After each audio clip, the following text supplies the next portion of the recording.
Ever bought a cookbook that made you feel like a failure before page one? This episode is your no bullshit guide to picking books that actually help you cook without requiring a ring light, French accent, or edible gold leaf.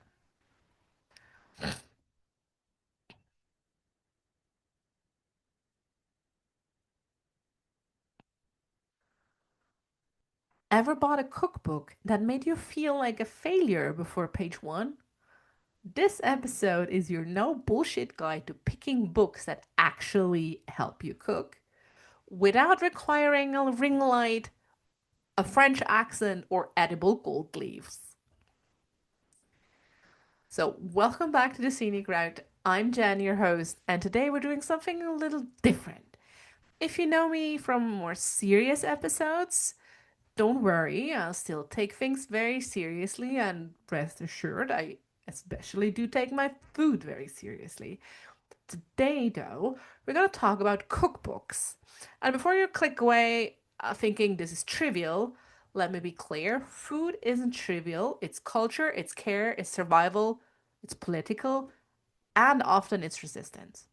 So, in a society built on speed, overconsumption, outsourcing, choosing to cook is a quiet refusal. And I'm not having any of this trad wife crap. We're claiming cooking from them. It's a way of saying I won't let everything in my life be optimized, prepackaged, or delivered. And I feel there's also comfort in knowing that I can take care of myself. But here's the thing the way we learn to cook determines whether the kitchen becomes a site of empowerment, right? Or like a place of stress. Uh, and I mean, I sure had my big kitchen messes. And a good cookbook is a portal to confidence, creativity, and connection. And the bad one, oh, it's just really like that glossy promise that's laughing at you while collecting dust. So, I mean, I once bought a cookbook called, I don't know, it was something called Lightning Fast Family Dinners or Family Dinners under 20 minutes or something like that. And I was like, ooh, good, I do need that. And yeah, and one of the recipes was like cure your own pancetta, something like that. Or it's also okay if you do store bought, but it's better if you cure it yourself. And I mean, yeah, no, I draw the line at curing my own meats, especially when you market it to me as lightning fast family dinners.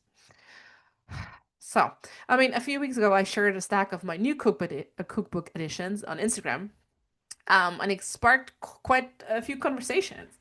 People asking which ones I actually use versus which ones I just kind of look pretty on a shelf. And honestly, that's a really good question. So today, I'm kind of like giving you my brutally honest field guide to navigating the cookbook industrial complex, if you will. Think of this as kind of like your bullshit detector because we're going strong with bullshit detecting always. And I mean, let's face it, we've all been catfished by a beautiful cover photo. I mean, it is true. So after, I don't know, approximately $850 spent on cookbook heartbreak, which was a rough, I don't know, estimation on my part, I I'm really kind of got good at spotting the good ones from the bad ones. So let's go. And we're gonna start strong because the first question you need to ask yourself will save you already from like 90%, again, rough estimation on my part, of cookbook regret. Right? You ready? So, you have to know whether you are looking for recipes or if you are looking for a book on how to cook. And this isn't a trick question. It's the difference between a successful relationship and an expensive self shelf decoration, right? And knowing the answer will save you a lot of money. So here is how to know what you actually need. If you think you might need a recipe book, it is when, I don't know, when you know how to scramble eggs without watching a YouTube tutorial, or you understand what golden brown looks like, or glassy celery. You've successfully improvised a few times without needing to order pizza backup. So, and ideally, you want inspiration on what to cook and not education how to cook. So, like, and then kind of like recipe books are like nice. They are very glossy, right? They show you the glamour, but don't tell you like about dirty dishes and 3 hour prep time and whatnot. So, you need to be kind of fluent with kitchen lingo when it says like cook until done, cook until vegetable appears glassy, whatever. And if you're fine with that, the recipe book is a good choice. And if you're like, yeah, maybe I rather need a technique book, then like you're more into like how much salt should go into pasta water, or I'm not really like, what does sauteing mean? And that brings me to I don't know if you watch Schitt's Creek, fold in the cheese. If you're not sure what folding in the cheese means and you explain it by fold in the cheese, just fold in the cheese, David. Yeah, we're gonna look at technical books for sure. Um, and some of them blend like blends both like recipes and technique, but it's really like, hey, explain like a good technique focused cookbook will explain the science in simple terms, so you're kind of like getting what you're looking for, because a lot of cooking and baking is chemistry. So you need to know how to properly beat egg, like how properly beaten egg whites look like at the different stages, so you know, I don't know, what to do and or when things took the wrong turn. And of course, there are also books who blend both approaches, and that's fine. But kind of just be sure. Again, are you looking for a recipe or are you looking for a how to cook book? And then there's like two red flags to me that I'm like, I'm like, no, mm-mm. And one is like the celebrity, or like I actually have three. I say I have three red flags. One is kind of like the is that's easy to spot. It's a celebrity chef trap. It's usually like a very cool, professionally made cookbook by some favorite TV personality, and they share their like authentic family recipes. And yeah, those recipes were probably developed by a team of culinary school graduates. And I don't know. No. So, and my giveaway is always kind of like when, I don't know, when I don't believe that they actually cook this themselves. And like every photo of them cooking or the kitchen or everything looks like, I don't know, it could also be a shot for Architectural Digest. And the oh, I once had one that I was reading up the abstract on the back of the book cover and the shop, and it was mentioning like their stunning kitchen and their beautiful house and stunning kitchen and whatever, instead of like the cooking experience or the actual recipes. So that was kind of like, nope, nope, we're not gonna buy that. Um, and another red flag to me personally is any kind of like specialty equipment money pit. I mean, some cookbooks assume you own whatever, whatnot. Like, I mean, I I have some kitchen gadgets, but I don't, for example, I don't have a pasta machine. I do have a stand mixer, but I don't have a spice grinder. Like, so if books check if the books are written by people whose kitchen gadget budget exceeds like your rent payment. Like then no, walk away. Walk away. Okay. Um Another thing I like to do is the I don't know, the weird ingredients a bit. And weird is of course totally from my Western European ass point of view. Like if I'm browsing a cookbook and I flip to a random page and scan the ingredients, and there are like at least two ingredients that I can't even pronounce, and I would need to like talk to someone at the shop that who can tell me where to find this in a grocery in like where to find it on which shelf it is, then it might not be for me. So maybe have like an 8-20 rule. It's cool to try new stuff, but if I don't know, if you don't have 80% of the ingredients at home or in like your regular ass grocery store, this book might not be for you unless you're like, no, I want to dive into Persian kitchen and I need other things. Fine. You go do that. Always well worth it. Just approach it with that mindset that it might just take more time for you or more effort. Um, yeah. And I always feel like good cookbooks give you or acknowledge that sometimes you need to improvise and kind of like wing it and or to correct mistakes. And I have a few great cookbooks who also kind of like tell me, if that isn't available, you can actually substitute it with that. And who don't treat substitution like some culinary war crime.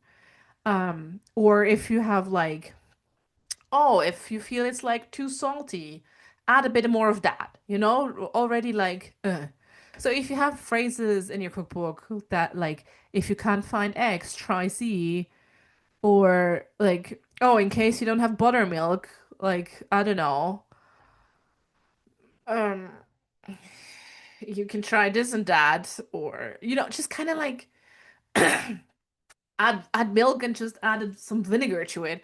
Like all of these just kind of like to make your life actually easier.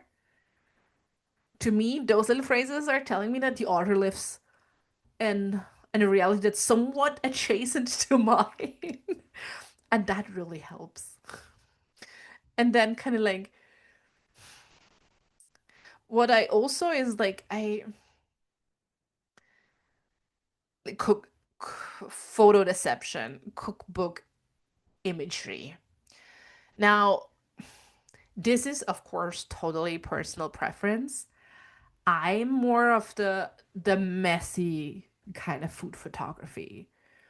Like if there are images on there that look like they're styled by someone using tweezers and spray bottles and whatever whatnot, and the dish looks like museum picture perfect, this is probably not my cookbook. Like I want my food to look delicious but achievable. Like I actually can do this shit. Natural lighting is good. You can also have like an imperfect or messy sauce drizzle. I want the photos to make me hungry, not insecure. And like the best cookbook photos,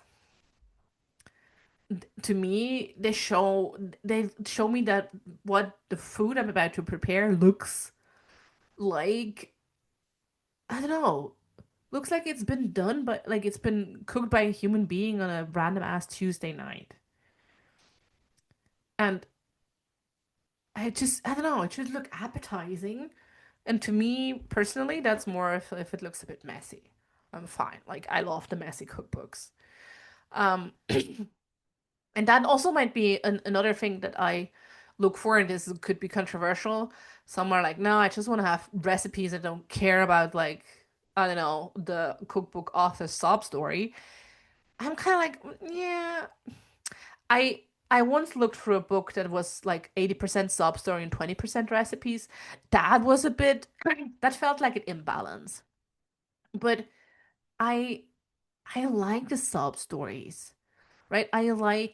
To I like to read, I don't know, um, about their trial and errors, about their burnt dinners, and I don't know what they fucked up, and not just like I think the glossy bits or how their grandma taught them to cook, or I don't know, all these things, right?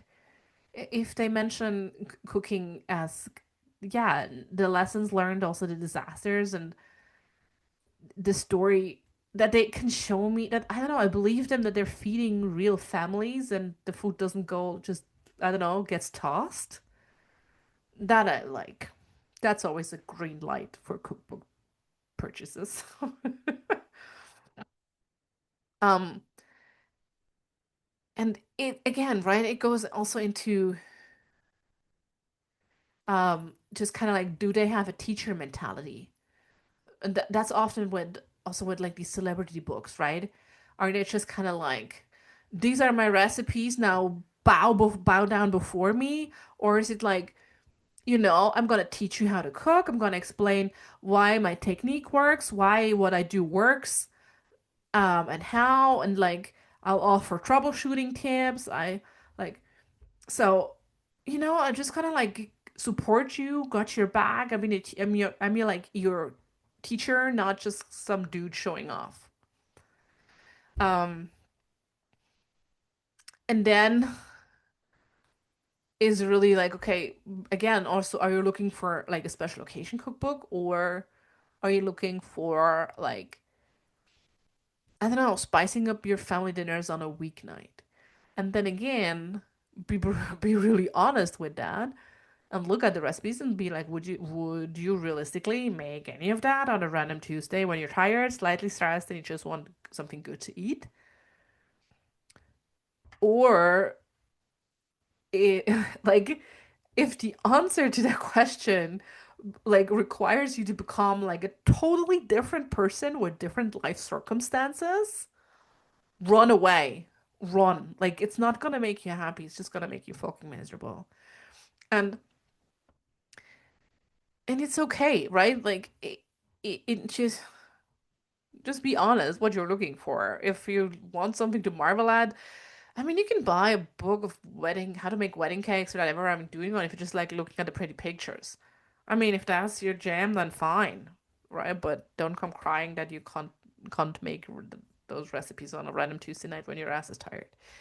Um, so I would like, that's all the things I kind of like do when I look at a cookbook. Um, and then of course with any kind of these purchases, yeah, will you still love this cookbook maybe when the hype is over for it? Um, because I don't know, sometimes we buy books because I don't know, and one recipe was hyped or the creator was hyped on social media or somewhere. But I don't know, will you still love it when the novelty wears off? Because I don't know, I have cookbooks, I have some of them for years. Um, and they're like the ones that I still have, they're like reliable, unpretentious. They're always there when I need them, like good friends. And they live all together on the same shelves, and maybe they do talk about me. I don't know. Not so sure. I'm looking at them right now.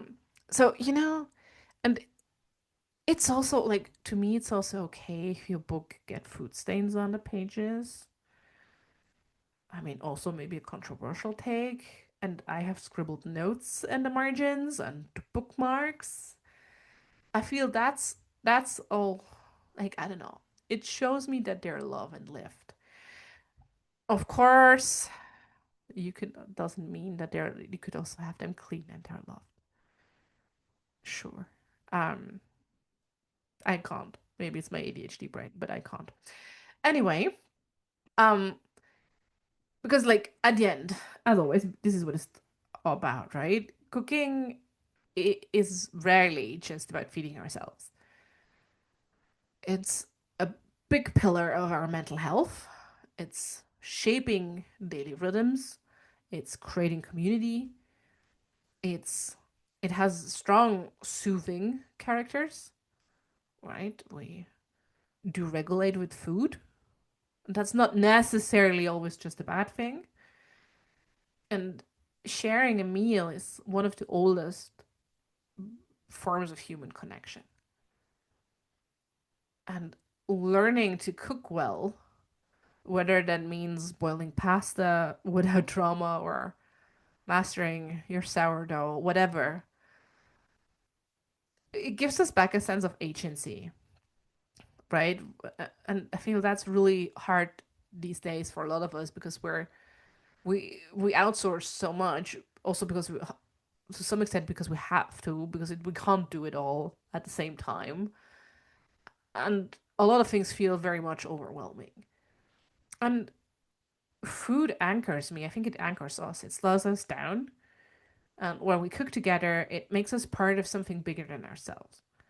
And so, good, good cookbooks aren't just recipes collections, right? They remind us joyfully that choosing to cook imperfectly, messily, joyfully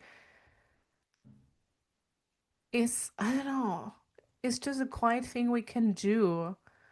And when, I don't know, everyone tries to speed us up, and just kind of like squeezes us for more.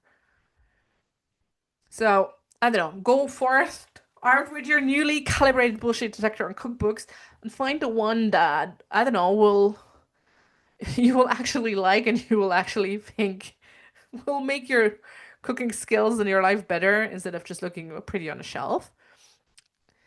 And yeah, if your future self and your people will really thank you.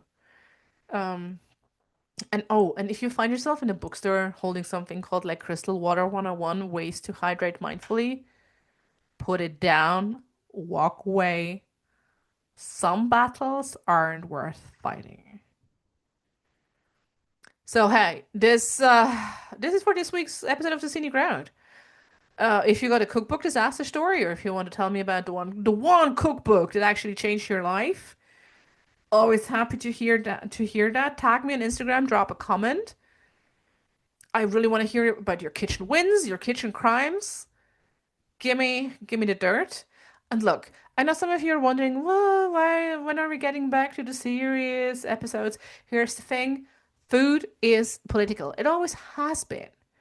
Um, for example, like remember the episode I did on veganism? Veganism is very much political.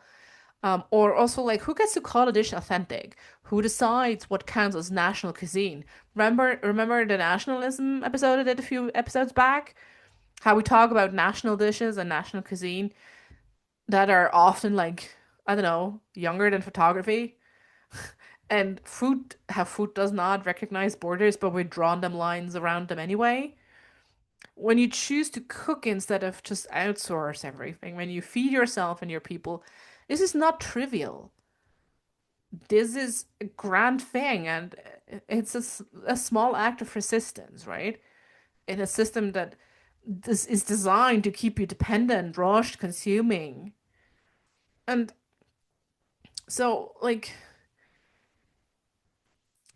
it's also like we've been taught to think of recipes as property, as authentic only when they stay inside certain borders, as ours versus theirs. And it's really interesting that some of them you can cook without, we're not talking about cultural appropriation here, right? Food has always flown. Culture has always, it was always in flow. Culture is not something solid. So today we talked about cookbooks, but really, I don't know, we were talking about the same thing we always talk about. Noticing the invisible frames, questioning what we're told is normal, asking who benefits when we accept those stories without pushing back. So I guess until next time, keep cooking, keep resisting, and remember, your kitchen doesn't need to look like a magazine to feed you well. Love you all. See you next week.